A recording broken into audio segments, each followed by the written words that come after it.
Bueno, ya estamos de regreso. Vamos a esta hora de la mañana a conversar con el congresista José Urquizo, ex ministro de Defensa. Bienvenido, congresista. Muy buenos días, María Jesús. Bueno, estamos viendo un panorama probablemente... es la primera vez que sucede algo así en el Perú, en el que, digamos, acude el gabinete, de acuerdo a lo que señala nuestra Constitución, ¿no es cierto?, en busca de la confianza por parte de la representación nacional. Se han dado dos votaciones en las que ha primado la abstención. ¿Qué mensaje y, sobre todo, qué respuesta que debemos esperar de la tercera votación en esta semana? Bien, esperamos que las bancadas responsables en este espacio, y sobre todo el fin de semana, reflexionen, y el día que la presidenta del Congreso convoque, que esperamos que sea el martes o miércoles, finalmente otorguen el voto de confianza al gabinete que preside Ana Jara Velázquez. Debemos tomar en consideración que el artículo 130 de la Constitución señala que el voto de confianza se da sobre la exposición, en este caso un documento de 50 páginas que contiene la política general del gobierno.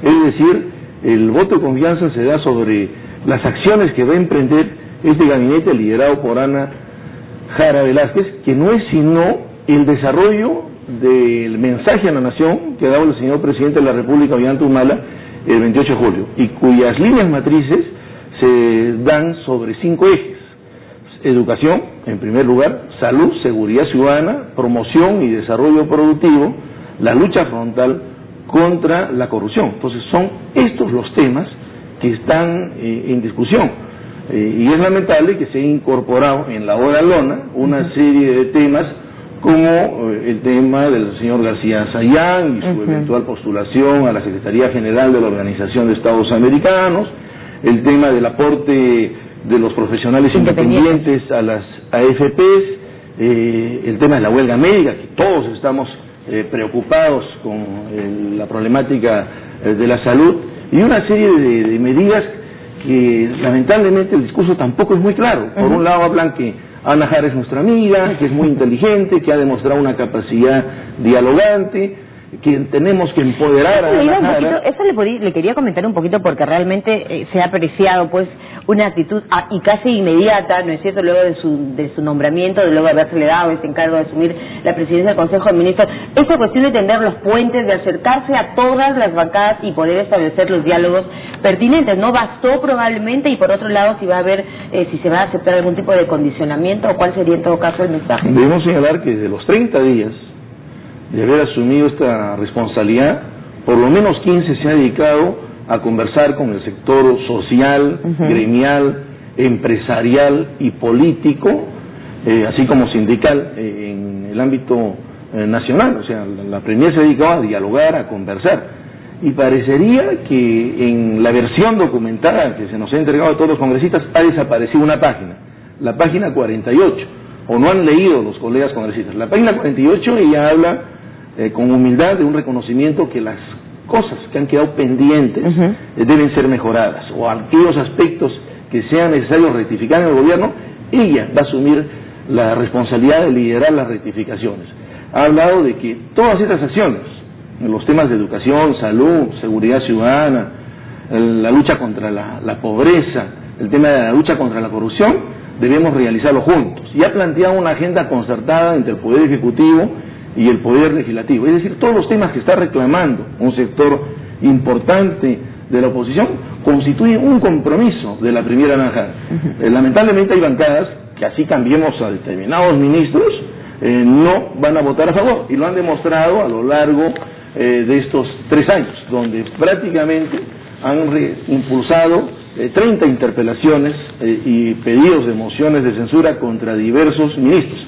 Y en la hora en que han concurrido los ministros, esas bancadas han brillado por su ausencia en la estación del Pleno. Ahora, estas abstenciones, y hay quienes han dicho, bueno, si no fuera por la luz ámbar, en realidad estaríamos prácticamente sin gabinete ministerial.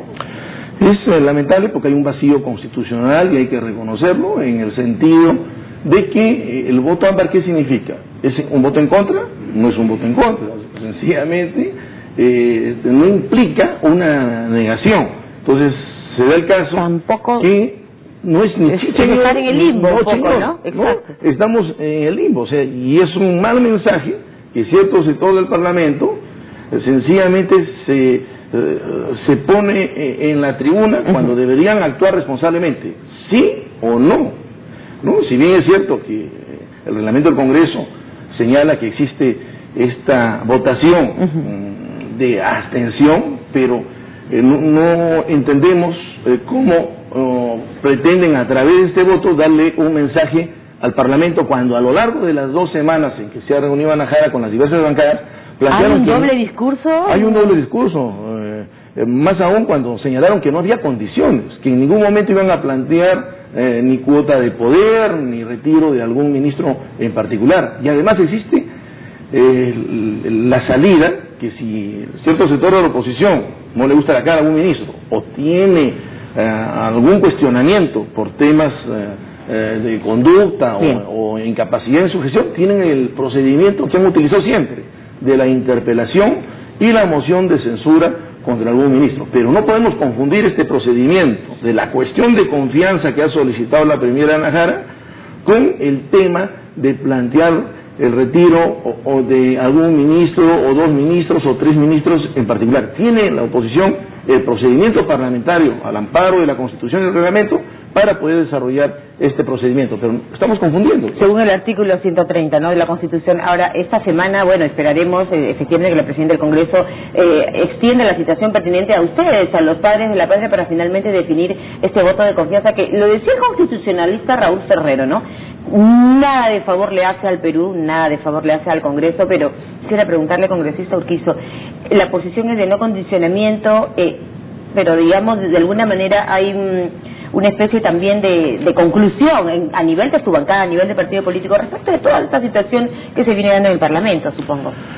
Obviamente las puertas están abiertas, se le ha encargado ayer una sesión de bancada al vocero José Gutiérrez desarrollar todas las acciones de coordinación a fin de buscar el voto de confianza, pero hay temas que trascienden todas las acciones que el Ejecutivo puede emprender para lograr el voto de confianza. Por ejemplo, en relación al tema García Sellán, el canciller ha señalado que este tema está en evaluación. En relación a la eventual derogatoria de la ley de los aportes a las FPs, este tema está en la cancha del legislativo y lo ha señalado la Premier. O sea, si existe algún aspecto por mejorar esta norma o finalmente plantear su derogatorio, bueno, en las sesiones respectivas que recién están aprobando su plan de trabajo en el transcurso de esta semana, y todo esto está paralizado, que planteen la mejora o derogatoria de la referida norma, o si no, en el Tribunal Constitucional. Bueno, finalmente la Premier ha pedido pues el voto de confianza precisamente para poder implementar y ejecutar acciones que está pidiendo el propio Congreso. Veremos esta semana entonces qué sucede, y quisiera no dejar de tocarle un tema que me parece muy interesante, y tiene que ver con la etapa quizá más importante de nuestra vida, por ejemplo, la tercera edad. ¿Qué se está haciendo en materia legal? Sabemos que impulsa usted, congresista, una interesante actividad como este abrazo intergeneracional. ¿De qué se trata? Y me traía algo de la ley o la propuesta, si la pudiéramos mostrar también. Efectivamente, quiero señalar que este día 26 de agosto, por primera vez en el país, mediante la ley 30.088, se celebrará el Día Nacional de las Personas Adultas Mayores. Estamos hablando que en el Perú, de acuerdo a la ley 28.803, recibe este estatus, esta condición, las personas que cumplen 60 años a más. Y el gobierno del presidente Ollanta Humala ha hecho posible el Plan Nacional de las Personas Adultas Mayores. Había un vacío, este plan ya no existía, había perdido su vigencia. El sector mujer y poblaciones vulnerables, que es el que ejerce la rectoría sobre las políticas en favor de las personas adultas mayores, ha hecho realidad este plan. Pero adicionalmente hay otros programas. Un programa que el presidente ha impulsado con todo su liderazgo, el programa Vida Digna, dirigido a las personas adultas mayores de la calle. Y también está el programa Pensión 65, que en este momento otorga un apoyo pecuniario a 380.000 peruanos. Adicionalmente, en el sector salud está el programa Taitahuasi, la casa del abuelo, y el programa Vuelve a Sonreír para las personas adultas mayores a través de una prótesis que permite mejorar la calidad de vida, la masticación de las personas adultas mayores. Bueno, Vida Digna, ¿no? Vida Digna es un programa importante y como tal es que creemos que el Congreso de la República debe resaltar esta fecha, más allá de un día. Todos los días deberían ser los días de las personas adultas mayores, y acorde al estatus y a la tendencia internacional, en el sentido que las personas adultas mayores son aquellas que aún tienen que seguir aportando, no son aquellas que van perdiendo sus capacidades, como generalmente se les ve, en el sentido de que deben dedicarse ya al cuidado de los nietos, o estar en la casa y no movilizarse. Quisiera preguntarle al congresista, en el marco de esta iniciativa que busca esa vida digna que tiene que tener todo adulto mayor, el caso del seguro para ellos. El Perú tiene 3 millones de personas adultas mayores. Solamente 600.000 tienen una pensión. 2,5 millones de personas adultas mayores no gozan de una pensión. Hoy que cierto sector de la oposición se resiste a este tema del aseguramiento, hay que pensar en esta cifra, ¿no? 2,5 millones de personas adultas mayores en el Perú no gozan de una pensión y representan el 10% de la población de nuestra patria. Es por ello que este lunes 25 a las 9 de la mañana convocamos a todas las personas adultas mayores, a los adolescentes, jóvenes, a las personas adultas, con el propósito que acompañemos a las personas. Lunes 25, ¿dónde es el punto de partida? En el frontis del Congreso, la Plaza Bolívar, para darnos un gran abrazo en el entorno del Congreso.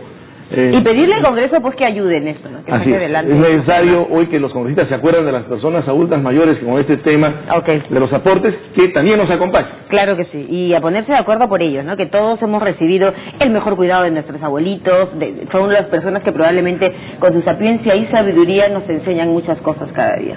Están invitados hasta el lunes 25. Muy bien, muchísimas gracias. Entonces, en el frontis del Congreso, en la Plaza Bolívar, este lunes 25, abrazarnos por nuestros adultos mayores, que se celebra en realidad su día el 26. Vamos a una pausa y tendremos luego mucho más.